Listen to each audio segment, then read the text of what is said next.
Alrighty, so moving forward, how are you studying for step one?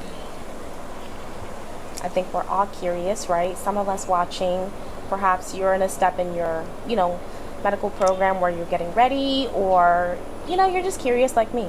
How are you preparing, or how did you prepare? Yes.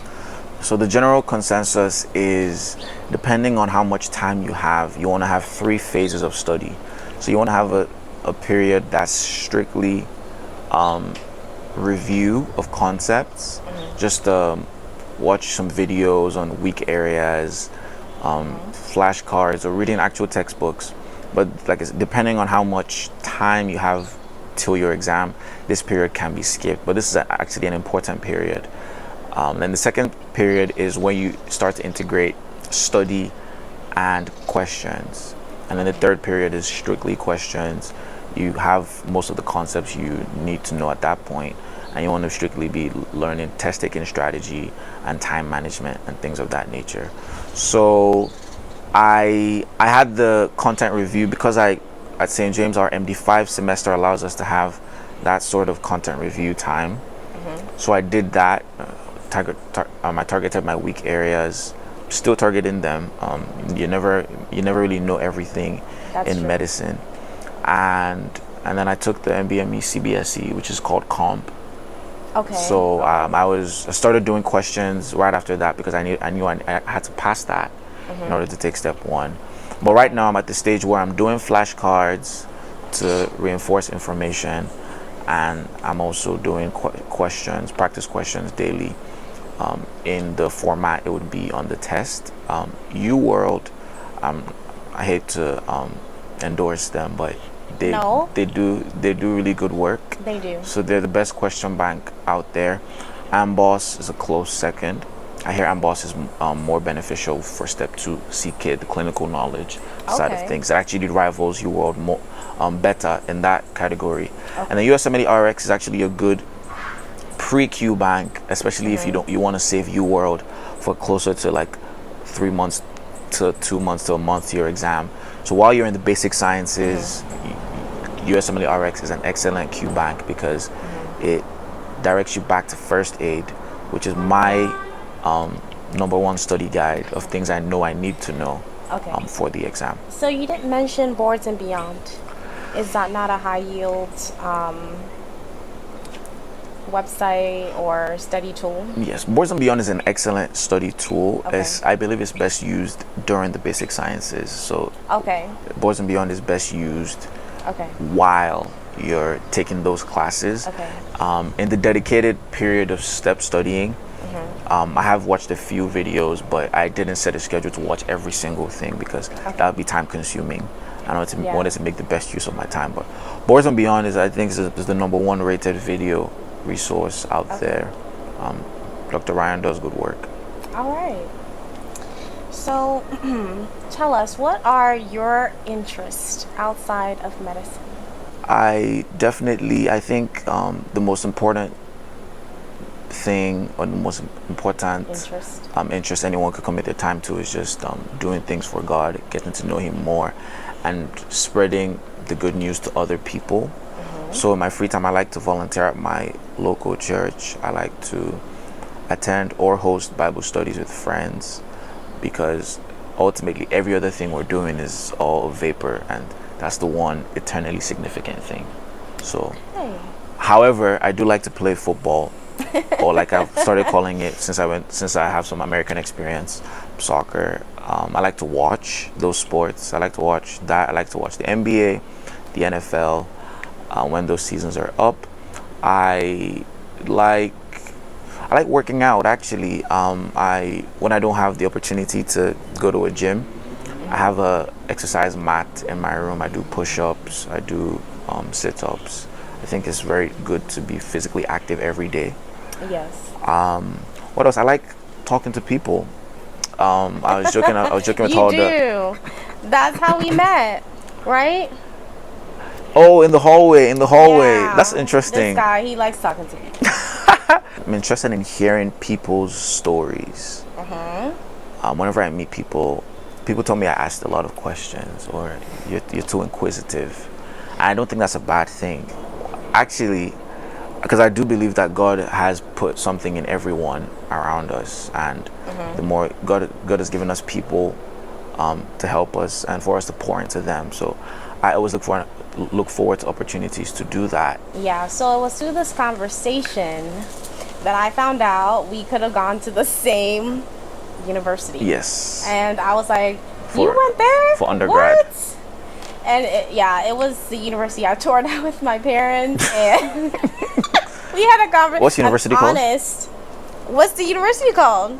We had an honest conversation about the university and his experience, and I was very shocked that this individual, because I had heard things about you prior through the school's chat, some things you were doing here on the island. You won a competition, I believe, for Science Day.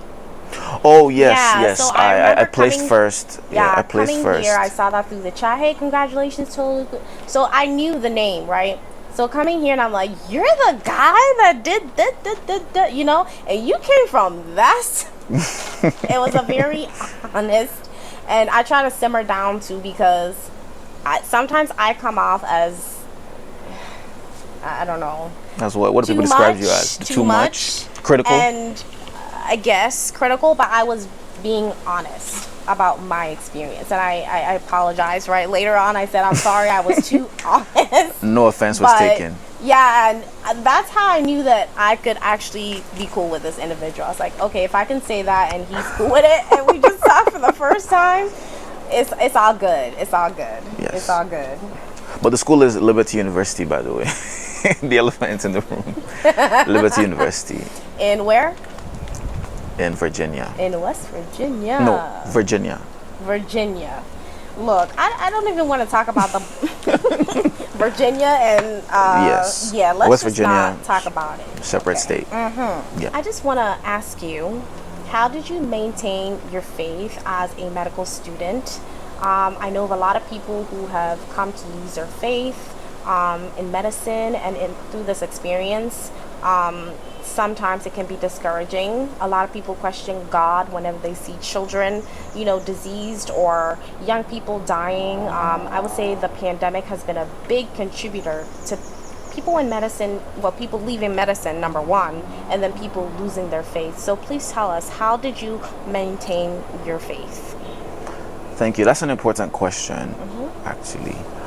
But I will say that one, the company you keep is important. So it was important for me to find other Christians in medicine and just other Christians around me at this time, because iron sharpeneth iron. So I wanted my countenance to be sharpened by people who had similar beliefs, because what happens a lot of times is people get bombarded with these alternative worldviews, and it starts to mess with them and it starts to shake their faith.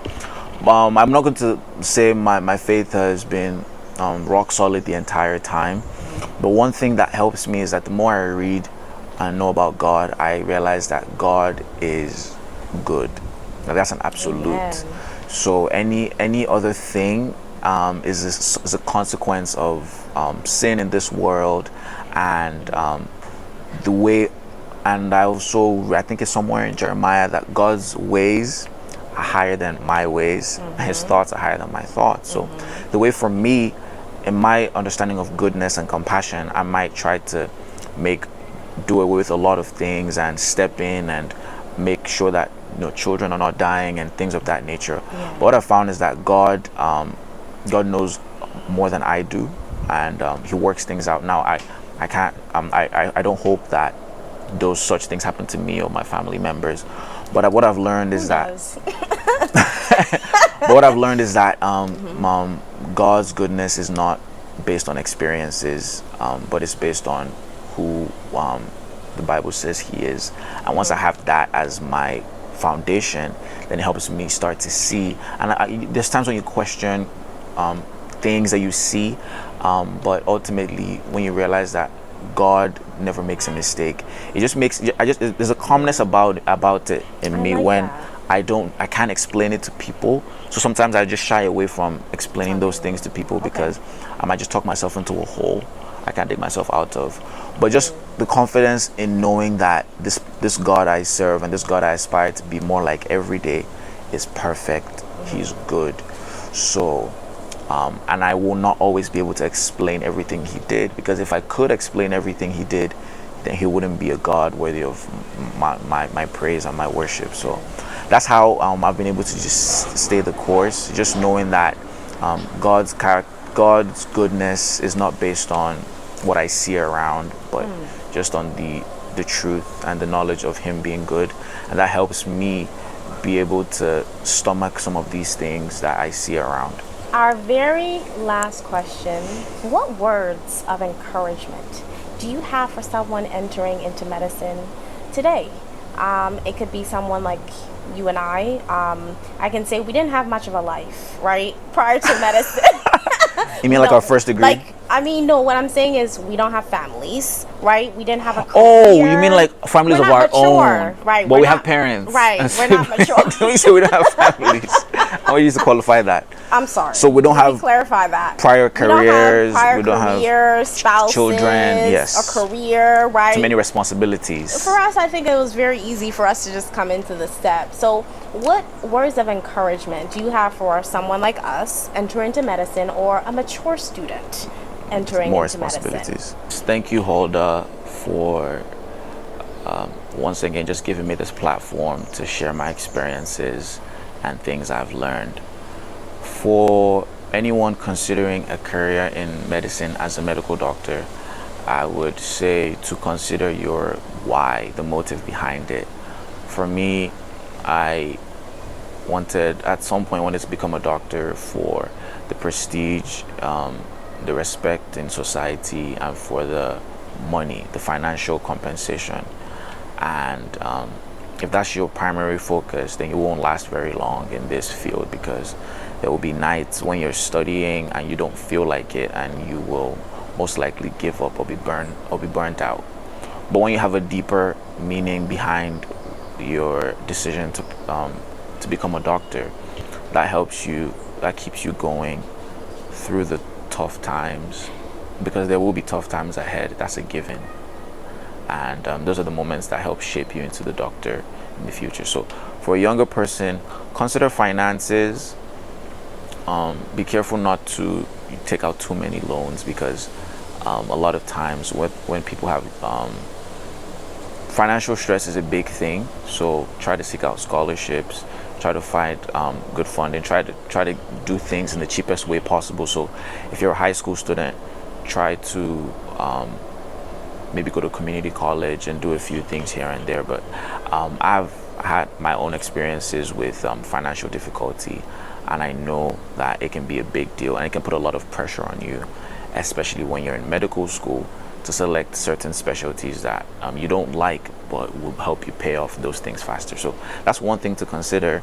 And also consider the length of training. The length of training is 4 years in medical school, and then 3 or more years in residency. So that's 7 years of training, of you not earning a full attending physician salary. So is that something you can do? Is that something your family would be willing to support you through the journey of? So sit down to consider these things, and just make sure, think about other career options you might want to do, and see is medicine the number one thing for me? Because you don't want to get into medicine because your parents wanted you to do so, or because everyone has always known you as the doctor when you were a kid.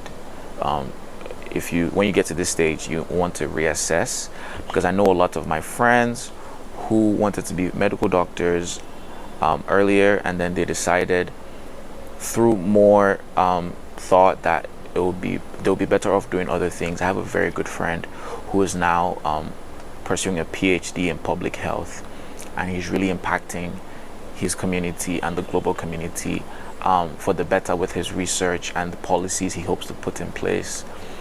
There's medical tech, where people go into biomedical engineering. So there's a lot of other ways you can contribute to the medical community without being a medical doctor, and there's a lot more ways to make money if you want to do that. So as a summary, I would say consider your motive, your why.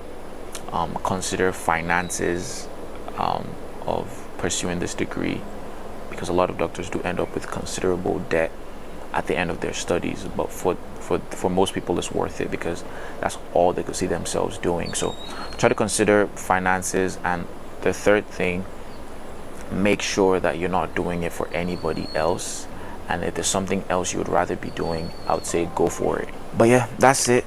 Once again, my name is Tolu Animi Obomide, but I go by Tolu, and thank you for listening to me and hearing what I have to say on this matter.